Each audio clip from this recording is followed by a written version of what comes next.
back, everybody. Appreciate you hanging out with us on this Thursday. That's Derek. I'm Rob. We are Sports Take. Please hit the like button if you could, friends, and subscribe if you have not already. We appreciate you hanging out with us. And those of you who are new, welcome in. And those of you who have been hanging out with us, thank you. Thank you very much. All right. So just to reiterate what Derek said a little bit earlier, Fletcher Cox will be out for this game, according to what he's hearing, according to Derek's sources, with a back injury that he's been dealing with, been nagging him this season, and finally just got to the point where it'd be a little bit too much for him. He did receive an epidural. They're hopeful that he'll be able to play the following week. Derek, is that correct? I don't want to put words in your mouth, but is that what you're hearing? That's what the goal is, but it's not a guarantee that he will be ready next week. It looks good right now, but there's no guarantee. With these back type injuries, whether it's a spasm or whether it's that sciatic, I should know because I deal with the sciatic stuff. It feels good one moment. All you can do, all of a sudden you make a sudden move one way or the other, and that thing flares up again. But an epidural is the best way to calm that thing down. Right. And so hopefully, as a precautionary measure, it's in their best interest to just let him sit this one out, let that thing heal up, and hopefully get him back on the field next week against the Jets. All right. So look, I'm not going to sit here and put a good spin on this because that's a big loss, Fletcher Cox. But here's what I'll say. You're going to get extended snaps for Jalen Carter, which, some people have been calling for anyway with as good as he's been playing, Derek. So I think, potentially you could see a really big game out of him. Jalen Carter extended snaps, probably extended snaps for Jordan Davis. But here's the thing. They're also, let me just go through the injuries here real quick. So in addition to Fletcher Cox, and this is coming off of Wednesday's injury report because we don't have Thursdays yet, okay? But a couple things that we're hearing. Concussion for Britton Covey, did not practice. That's not great. Britton Covey's been an excellent returner so far this year. This one we expect Cam Jurgens with the foot. Cam Jurgens is not going to play in this game. We know that. And it could be several weeks for Cam Jurgens. That much we know. We know Sua Opeta will step in there at his position. Marlon Tuipulotu, who has been very good. That's another, Derek, if he didn't practice. So if he's down with the triceps and Fletcher's down, that's two bodies on your interior D line. I mean, you still like that you have Jalen Carter, Jordan Davis, and Milton Williams, no doubt. Williams, yeah. There's other guys you can move inside who can handle themselves, from time to time. We know that too. But you could potentially be down two guys if that's the case. Limited with Sidney Brown with the hamstring. Good news is full practice for Justin Evans, full practice for Quez Watkins. So that's your injury report right now. So little thin there. BG could move inside, as Robert said. He's right. BG has no problem moving inside, and he's effective in there, especially with his pass rush. So yeah, you could see that.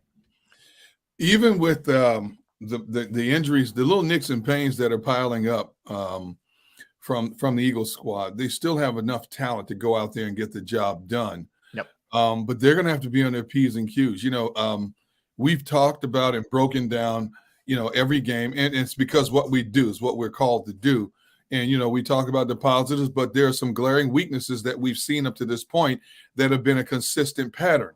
And Rob, as you know, in the game of football, when you have these same inconsistent patterns, sooner or later they catch up to you. Yep. And you hope this is not that game. Again, the Rams are not one of the heavyweight juggernauts they're going to face on their schedule this year, but the Rams are a formidable opponent. And if they go out there and take them lightly, if they're not on their P's and Q's, it could be a long day for the Eagles. Luckily you're playing an injured Matthew Stafford, but I guarantee you Sean McVay, who's one of the best offensive minds in all of football, is going to alter that game plan to play to Matthew Stafford's strengths and try to not irritate that hip injury that he's dealing with. And again, we don't know to what degree it's bothering him, but the fact that they're taking it light on him this week tells me there is some concern about that thing flaring up. Yeah. So with that said, the Eagles better hit the ground when they land there Saturday. They better hit the ground focused because everything we keep hearing the last couple of weeks about their running game, these young receivers that have the possibility of Cooper Kupp coming back, and we know how dangerous he is if he's deemed healthy enough to come back, and a Rams defense that doesn't have a lot of big names that it had just a few years ago when they won the Super Bowl, but it's a defense that has rallied around Aaron Donald and has played well for the most part. They have. I'll give you, and by Mr. Taz, I think he's having fun. But yes, I said it, Britton Covey. He is one of the better punt returners in football. And yes, he has a concussion, so that could be a big deal if he can't play. He didn't practice yesterday. And I know he's partially having fun there, but it's true. All right, let me give you some numbers just to back it up, Derek, of what you're talking about here. Puka Nacua, okay, through 4 games, has 39 catches for 501 yards, 12.8 yards per catch, and a touchdown. He's averaging per game 125 yards receiving. That is phenomenal. Okay. Yeah. I don't mean to cut you off, but I've jokingly said the last couple of weeks we've mentioned this Puka Nacua. I said, I would love to see if I could use that in a Scrabble game. Years ago, we would play Scrabble with the family, and my wife is meticulous. And me, I hate losing that tiddlywink, so I haven't played in years because I hate losing to her. I'll see if we do ever play again. I'm gonna see if I can use that. You got to pull that out of the back pocket, man. Be ready with that one. Yeah, I agree. See, the funny thing is, though, anytime I try to make up a word, she goes, "Yo, really? Let's look at the Scrabble dictionary." Because if you go to the dictionary and you don't find a word, it doesn't there. I think you lose points or something. I think you're right. I think you're right. Something like that. So I gotta get me a Scrabble dictionary, see if the word puka is even in the dictionary. Does it have a broader meaning? It's got to have a broader meaning somewhere, man. Good point. It's weird. The BYU receivers are usually smaller guys. Yeah. He's not. He's 6'2", 205. He's got good size. He was a 5th round pick this year. He was the 177th overall, and he's giving him that kind of production, man. It's darn good. And then Tutu Atwell has 22 catches, 270 yards. That's also more than 12 yards per catch. You remember he was a 2nd rounder in 2021. It's taken him a little while to kind of start to establish himself. He was behind guys like Kupp and Van Jefferson and those guys, but he's starting, look, we always talk about next man up. Well, these two are great examples of next man up and taking advantage of someone else's misfortune, and really establishing yourself. It's phenomenal. And the thing is, these 2 young kids are getting all the notoriety. Van Jefferson, who has played all 4 games, only has 8 catches. He's not. He's had some drops. He's not. I thought he was going to develop at a quicker rate than he has. He's taken kind of a step back. Now, granted, they have 4 receivers that are averaging almost 13 yards a catch. Yeah, 4 receivers. Okay, and that includes the tight end Tyler Higbee. Right. But Van Jefferson's like an afterthought because of these 2 kids, Nacua and Atwell. Yeah. Like you just said, Nacua has 501 yards. Atwell has 270. Higbee has 196. And then Jefferson checks in at 108. Right. But their average yards per catch, 12.8, 12.3, 12.3, and 13.5. And then you have another tight end who only has 2 catches. This Bryson Hopkins, he's averaging 13 yards a catch. Yeah. They have 18 in 4 games. They already have 18 pass plays of 20 or more yards. Yeah, they are an effective passing team. I mean, Stafford's numbers aren't great. I mean, they're not going to blow you away. His yardage is solid, 1,200 yards, but 3 touchdowns, 5 picks, and he's been sacked 9 times. So it's not. I'm not telling you they're world beaters, and they run the ball solid. Kyron Williams, the kid out of Notre Dame, has been solid for them. He's under 4 yards per carry. So they're definitely much more of a passing team. This is where the Eagles pass rush is going to be key here to getting to Stafford, because not only can it nullify the passing game, if he's hurt and you get some shots on him, he's going to be in trouble in this game. He may not finish this game if you get some real hard hits on him. Now, Washington was the first team that had a decent measure of success running the football at this Eagles front. Yeah. I'm waiting to see if the Rams try to emulate some of the things that Washington did and how. Because I was surprised with that porous offensive line that Washington has. They were able to gain 107 yards rushing on this Eagles defense. And as we know, with it being a copycat league, the next man up is going to try to emulate some of the things that the predecessor did to see if they can have a decent measure of success. I'm not too well versed on the Rams offensive line in terms of what they are and what they're not. Mm-hmm. But they're going to try. You have to try to run the ball to balance out the offense. You have to make them respect you. Yeah, the thing that worries me the most is that Stafford's averaging 307 yards a game passing. And the Eagles, what's the Eagles' biggest problem? They're giving up over 260 a game in the passing. Yeah. So that worries me in that regard. So I would imagine the Rams are going to come out throwing.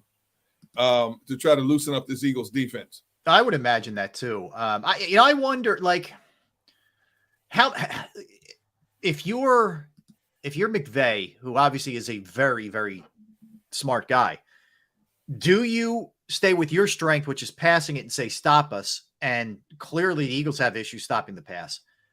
Or do you try to protect Stafford as much as you can and run it a little bit more than you normally would? I mean, it's a tough balance. I don't know how far you want to get away from passing the ball if you're him. I don't know to what degree they're going to run, but if they're having success through the air, especially if Stafford's getting the ball out of his hands quickly, why would you change that MO? If you're tattooing the Eagles through the air, yeah, I would throw the ball 40 times a game and run it just to make them play you honestly. JM says 60% pass plays.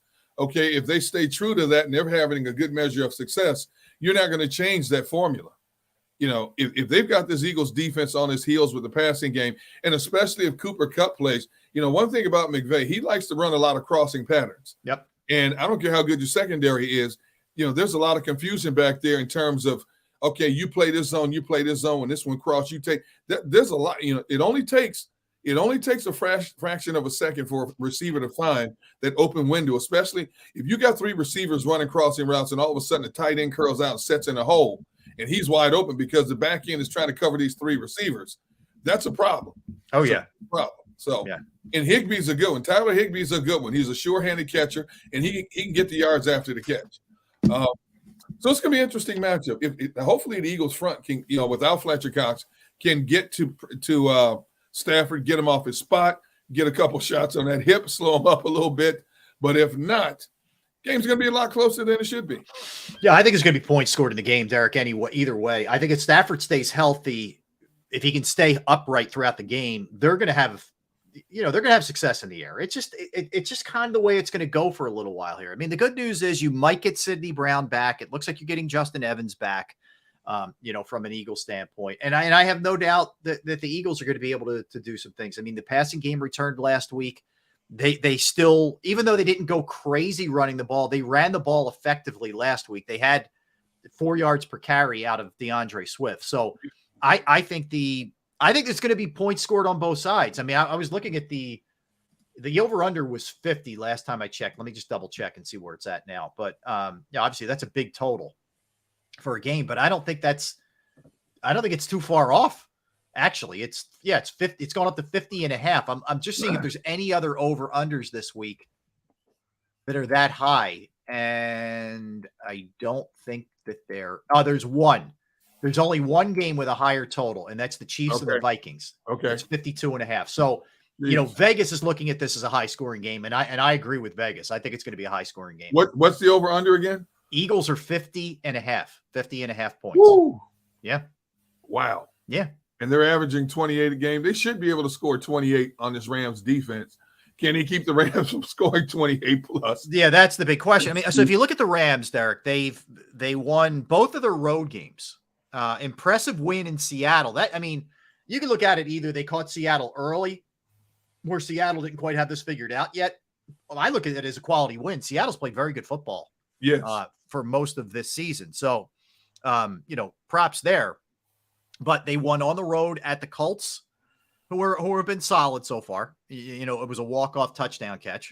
Yep. And then they lost at home to the Niners, a game that was pretty competitive to San Francisco, and a Bengals team that's really struggled. So they've lost their home games, but won their road games so far.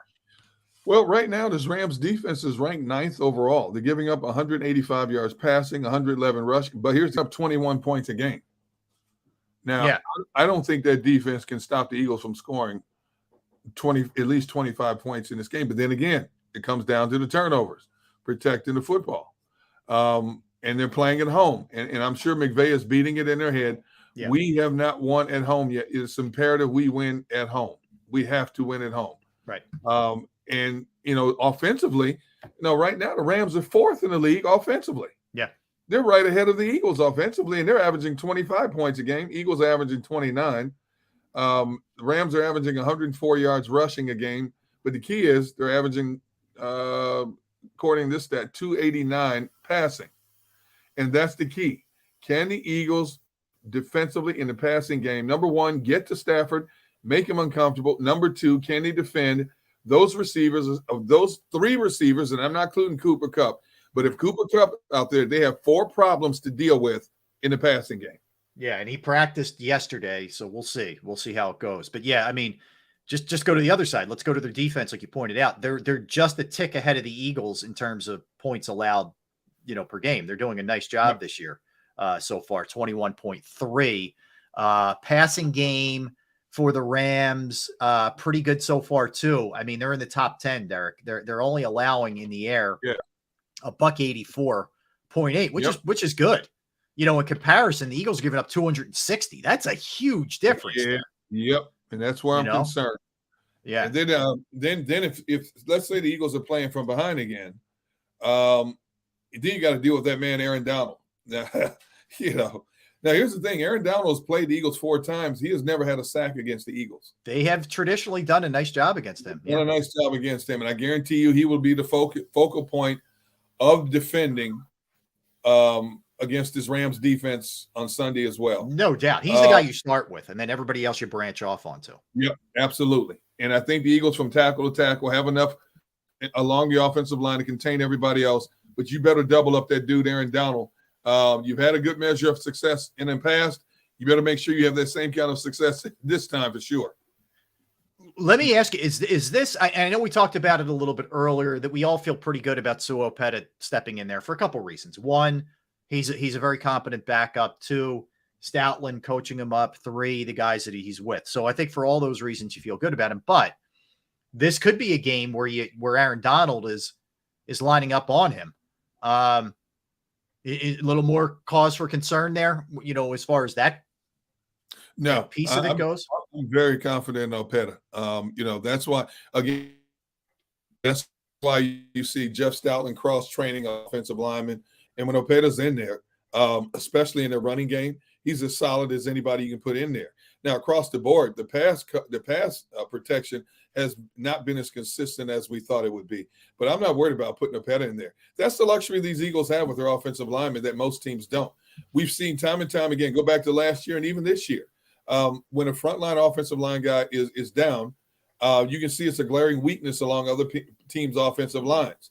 The only time it was a glaring weakness for the Eagles is when Jack Driscoll had to play right tackle filling in for Lane Johnson, and that was a glaring weakness. But once they put Driscoll back at guard, he was fine. Now who's on the right side behind Lane Johnson? I'm not saying Lane Johnson is going to get hurt in anything. That could be a problem. But when you can slide Opeta in at either guard spot, and it doesn't miss a beat, that's a lot of credit to the way these guys are coached up. Agreed. I am interested. I want to go back to something you said earlier. We saw the passing game return last week in a big way. Up until that point, they had really leaned heavily on the run game for the most part. The Rams are pretty good overall defensively. I wonder what the approach is. I wonder if you just, how you go at this thing. I see what I would try and do, Derek, early is you're coming off success last week throwing. I would throw early. See where I get with it. Yeah. I would too. Why not? I don't think the Rams can stop their run game. I really don't. But I would come out throwing at them. I'm looking at the Rams personnel and I'm thinking, who the heck are these guys? The kid, Okella Witherspoon, who was a former first-round pick, he's not even starting in the secondary, cornerback now. He was a third-round pick back in 2017. He's not even starting. You look at the names that are starting for the Rams on the back end of their defense. You have this Darian Kendrick, Russ Yeast, and Kobe Durant. I'm thinking, it's not a household name group, but they've played well. A lot of times all you have to do is form a certain amount of cohesiveness to be successful. And they've had a measure of success. You have to give them credit, where credit is due. Now let's see what they can do against this Eagles team. So they're going to be jacked up. They're 0-2 at home. This is their Super Bowl. They know if they can win this game, they're right there, bird dogging the 49ers. They can't afford to get too far behind the 49ers and Seattle. They understand this. And that's why I expect this to be a very competitive game, a high-scoring game, competitive game. And who knows, it could come down again to whichever team has the ball last. Yeah.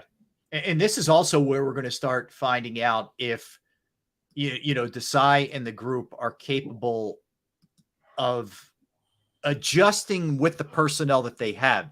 Meaning, is this a matter of just getting young guys acclimated, getting them better, having maybe Justin Evans back and Sidney Brown back certainly could help. Or is it just unless they make some kind of trade, you're going to have to live with some real issues on the back end here. Yep.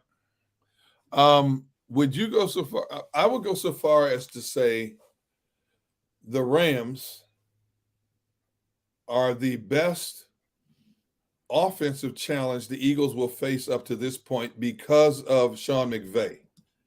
Of the opponents the Eagles have played so far, I think McVay is the best offensive challenge because he's so unpredictable in what he will do. Yes. Up to this point. Yes. Now you still have to play, Mike McDaniel from Miami. You still have Buffalo, but as of now, as we sit here now, Week 5, McVay is going to be their stiffest challenge in terms of trying to figure out what he's doing from Sean Desai's defense. Trying to figure out what McVay wants to do is going to be the stiffest challenge up to this point. Think about it. New England is not a good offensive team, period. Just not, period. No. The Vikings have the potential to be, for sure, but I think they're incredibly one-dimensional. Yep. Okay. Yep. Cousins certainly can throw the ball. We know Justin Jefferson hurt them in that game big time. So did Addison. So you can make an argument with the Vikings for sure. Tampa's, maybe credit to the Eagles. Like Evans, I didn't feel like Evans and Godwin killed them, and maybe that's credit to the Eagles. No. Yeah, I'd probably say the Rams. I think he'd argue the Vikings, but I would say the Rams. Yeah. And 3 of the Eagles' 4 wins, they've won by 5, 6, and 3 points. Yeah. Now the bottom line is they won the games. Most important. Did you win? Did you lose? They've won. They've won those games. But close games have a way of working for you and against you at any given moment. Yeah. And granted, in those 3 wins, turnovers were key. No question about it.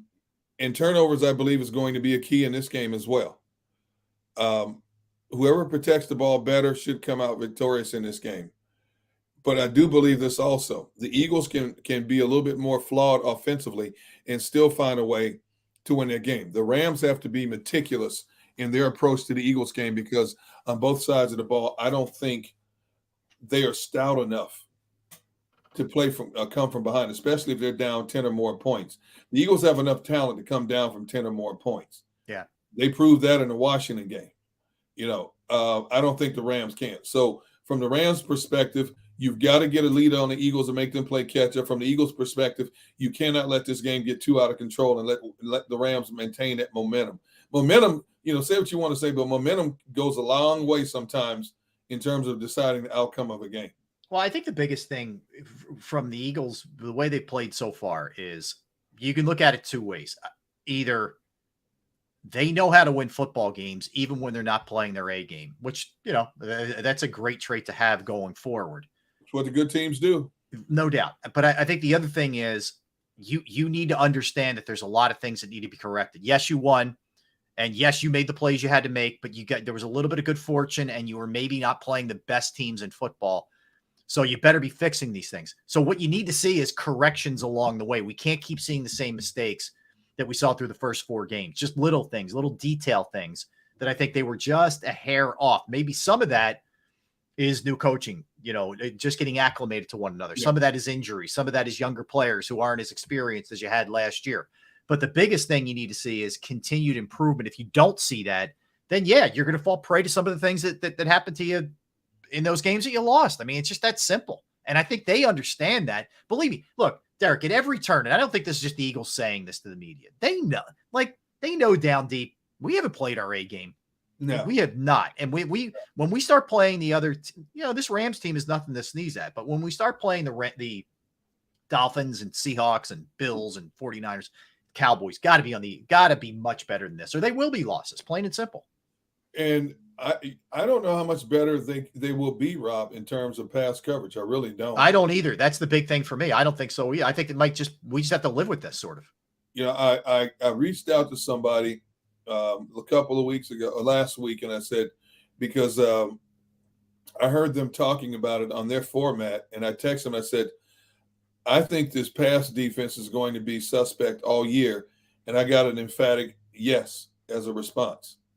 And you know, you're just going to have to live with it. That's what happens when you delete the volume of talent the Eagles had to delete on their defense.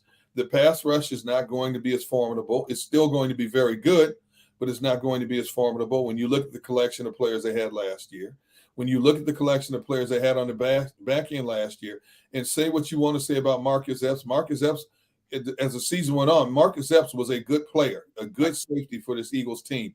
You had CJ GJ. You know, he lost some time because of the injury, but he was solid on the back end of that defense for him. To me, he was their best tackler. Right. He led the team in interceptions. He was their best tackler. This is a growing process, and you couple in the fact that every week somebody is nicked up. You know, last year wasn't everybody being nicked up week to week. This year it is. Yep. That's just the nature of football. What you get one year, you can't count on the next year. Yeah. Look at the plethora of injuries we've seen through 4 weeks across the National Football League. And the Eagles are right there in the middle of it this year. It just happens. So you got to mix and match to the point now they're bringing in somebody off the street, Bradley Roby. Bradley Roby. Yep. You know, absolutely. Well said. Hey, let me give you this. Joel Embiid has committed to play for Team USA in the 2024 Olympics in Paris.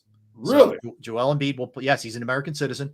He will play for Team USA in the 2024 Paris Olympics, according to Ramona Shelbourne of ESPN. So that's cool. Hey, that's awesome. But will he be representing the Sixers or another team? Good question. Good question.